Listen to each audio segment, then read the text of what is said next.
इसने कहा है पिलातुस बादशाह, मैं आया हूं, मुझे यीशु मसीह की लाश चाहिए। पिलातुस को पता चला कि यीशु मसीह मर चुका है। पहले उसको हैरान हुआ था कि क्या वाकई मर चुका है। उसको बता दिया गया कि हाँ वो मर चुका है। उससे बोला मुझे उसकी लाश चाहिए। लिखा कि पिलातुस ने बिला झिझक उसको इजाजत दे दी और उसने क्या किया, लाश को ले जाकर गुस्ल दिया, खुशबूदार चीजें लाश पर मली और महीन एक उम्दा किस्म की चादर में लपेट कर उसने जो अपने लिए एक नई कब्र खुदवाई थी उसमें यीशु को दफन कर दिया। इस शख्स ने, इस यूसुफ ने जो बहुत अहम किरदार किया, इसने यीशु मसीह की लाश की बेहुरमती नहीं होने दी। इसने यह मुनासिब समझा कि खुदा यीशु मसीह की लाश को यहूदी दस्तूर के मुताबिक बड़ी इज्जत से दफन किया जाए। जो इसने बहुत अहम किरदार अदा किया जो कभी किसी ने नहीं किया। जो इसने बहुत कीमती चीजें खुदा यीशु मसीह की लाश के लिए खरीदी, बहुत कीमती कपड़ा खरीदा और अपनी नई कब्र उसको दी। उसका ख्याल था कि शायद यीशु से पहले मैं मर जाऊंगा और मैं उस कब्र में जाऊंगा, लेकिन अजीजों उसने वो कब्र भी खुदा यीशु मसीह को दी।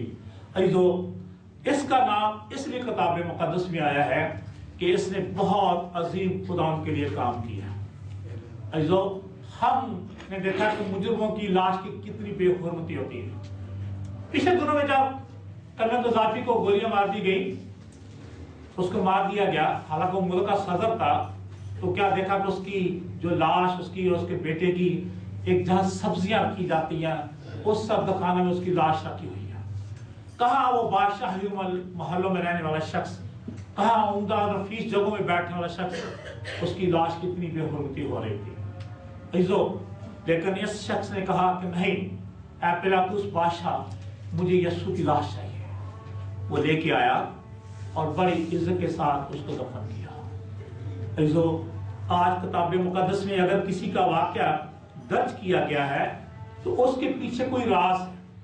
आज हम अपने खुदा यीशु मसीह को कितनी इज्जत देते हैं। इसने बहुत इज्जत दी और इसने आखिरकार यह किया, इसने यह भी जाहिर कर दिया कि मैं खुदा यीशु मसीह का शागिर्द हूं। इसने इस बात की परवाह नहीं की, अपने रुतबे की परवाह नहीं की, इसने अपने मारो दौलत की परवाह नहीं की। इसने कहा कि मैं जाऊंगा और जाकर पिलातुस से यीशु मसीह की लाश मांगूंगा। उसने ये फर्ज अदा किया। पहले यूसुफ ने जो याकूब का बेटा था, उसने जो काम किया, उसने अब्राहम और याकूब की नस्ल को खुराक मुहैया की और मुल्क मिस्र में उनको अच्छी जगह रहने के लिए कहती, ताकि वहां बड़े फले फूले और खूब सालों की मांग वो बढ़ जाए। इस यूसुफ ने जो काम किया वो अभी मैंने बताया कि यीशु की लाश को कफनाया और दफनाया और यहूदी दस्तूर के मुताबिक जैसा यहूदियों का रस्म रिवाज था। लेकिन अब आते हैं हम खुदा यीशु मसीह के दुनियावी बाप के बारे में। इसने 7 काम खुदा यीशु मसीह की जिंदगी में किए। कितने काम किए हैं? ये तो बोले 7 काम इसने खुदा यीशु मसीह की जिंदगी के लिए किए। पहला काम निकाले मेरे साथ, मत्ती रसूल की इंजील उसका पहला बाब उसकी 20 आयत। मत्ती रसूल की इंजील उसका पहला बाब उसकी 20 आयत। वो इन बातों को सोच ही रहा था कि खुदाओं के फरिश्ता ने ख्वाब में दिखाई देकर कहा, ऐ यूसुफ इब्ने दाऊद, अपनी बीवी मरियम को अपने यहाँ ले आने से ना डर, क्योंकि जो उसके पेट में है वो रूह कुद्दुस की कुदरत से है। उसके बेटा होगा और तू उसका नाम यीशु रखना, क्योंकि वही अपने लोगों को उनके गुनाहों से निजात देगा। इस यूसुफ ने, जिसे किताब मुकद्दस कहती है कि ये रास्तबाज शख्स था, इसने हर काम खुदाओं की मर्जी के मुताबिक किया। इसने कभी भी कोशिश नहीं की कि कोई भी काम अपनी मर्जी के मुताबिक करे। इसके दिल में मुकद्दसा मरियम के लिए कुछ शक व शुबहात पैदा हो गए और यही बात में उलझा हुआ था कि खुदा के फरिश्ता ने ख्वाब में आकर यूसुफ को सब कुछ बता दिया कि तेरी बीवी किसी गैर मर्द से हामला नहीं, यह रूह कुद्दुस की कुदरत से हामला हो चुकी है। खुदा के फरिश्ता ने ज़ाहिरा तौर पर उसको बताया। पहले मरियम ने इससे जिक्र किया, लेकिन रात को ख्वाब में फरिश्ता ने उसको बड़े वाज़े अल्फाज में बताया कि तू अपने दिल में से हर किस्म के शक व शुबहात को दूर कर और इस वक्त अपने दिल में कोई ऐसी बात ना लेके आ जिससे तू खुदा के हुजूर में गुनाहगार ठहरे। लेकिन मैं तुझे बताता हूं कि तेरी बीवी मुकद्दस मरियम रूह कुदस की कुदस से हामला हो चुकी है और तू उसे अपने घर में ले आने से न डर। जो खुदा के फरिश्ते ने जब उसको हुक्म किया, उसने कहा इस पर देर ना करना, तू जल्दी करना और इस काम को पूरा करना, क्योंकि यह शख्स रासबाज था, यह नहीं चाहता था कि किसी तरीके से मुकद्दस मरियम की बदनामी हो या उसको पाक दामनी पर किसी किस्म का दाग लगे। आगे इसी बात की पहला बाब उसकी 24 आयत में लिखा है कि बस यूसुफ ने नींद से जाकर वैसा ही किया जैसा कि खुदा के फरिश्ते ने उसे हुक्म दिया था और अपनी बीवी को अपने हाथ ले आए। इसने फौरी तौर पर अपने दिल में से जितने शक व शुबहात होते दूर किया, फौरी तौर पर यह कदम उठाया कि मुझे खुदा ने हुक्म दिया है कि मैं जाऊं और जाके मुकद्दस मरियम को अपने घर ले आऊं। तो जो इसने मुकद्दस मरियम को अपने घर लाकर एक बहुत बड़ा तहफ़्फ़ुज़ मुहैया किया, उसको बताया कि किसी की परवाह करने की जरूरत नहीं, किसी डर की जरूरत नहीं, मैं तेरा मुहाफ़िज़ हूं, मैं तेरा मददगार हूं और खुदा ने मुझे सब कुछ तेरे बारे में बता दिया है। अब तेरी जिम्मेदारी मुझ पर आयद होती है, तेरी हिफाजत करना मुझ पर आयद होती है, तेरी पाक दामनी की हिफाजत करना मेरे ज़िम्मे है और तुझे हर किसी बदलाव से बचाना मेरा काम है। पहला काम, इसने मुकद्दस मरियम को तहफ़्फ़ुज़ फराहम किया और उस पर हर किस्म की इल्जाम तराशी से उसको बचाया। दूसरा काम उसने क्या किया, अगर देखें लूका रसूल की इंजील उसका 2 बाब, लूका रसूल की इंजील उसका 2 बाब उसकी 4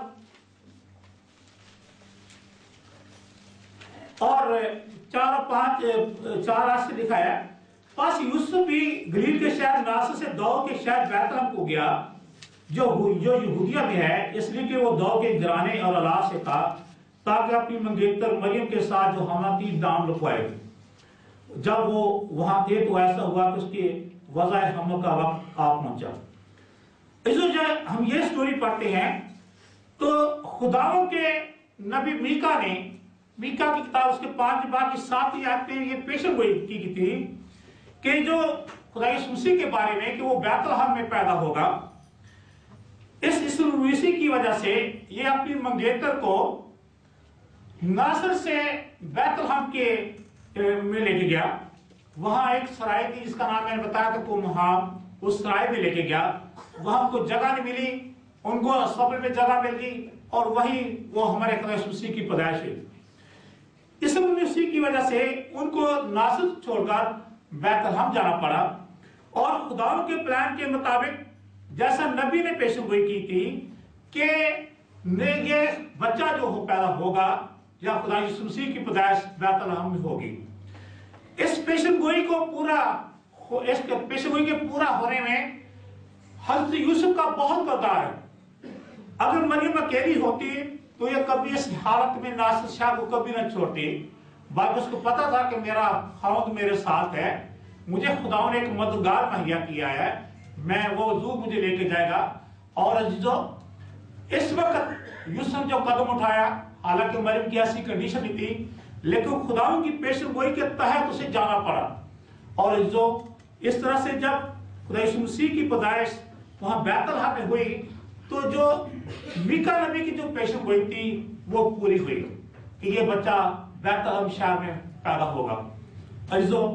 इसमें यूसुफ का यह किरदार था कि अगर यूसुफ कहता कि नहीं कोई जाने की जरूरत नहीं है, लेकिन उस वक्त कैसर का जो हुक्म होता था उसको टालना मौत को दावत देने के बराबर होता था। इसलिए ये कैसर का हुक्म भी खुदा के प्लान के मुताबिक जारी हुआ था। तीसरा काम जो यूसुफ ने किया, लूका 2 बाब उसकी 21 आयत में पढ़ेंगे, लिखा जब 8 दिन पूरे हुए और उसके खतने का वक्त आया तो उसका नाम यसू रखा जो फरिश्ता ने उसके रहम में पड़ने से पहले रखा था। यहूदी दस्तूर के मुताबिक और मूसा की शरीयत के मुताबिक, जैसा कि पैदाइश उसकी 17 बाब उसकी 12 आयत में दर्ज है, पैदाइश 17 बाब उसकी 12 आयत में ये लिखा हुआ है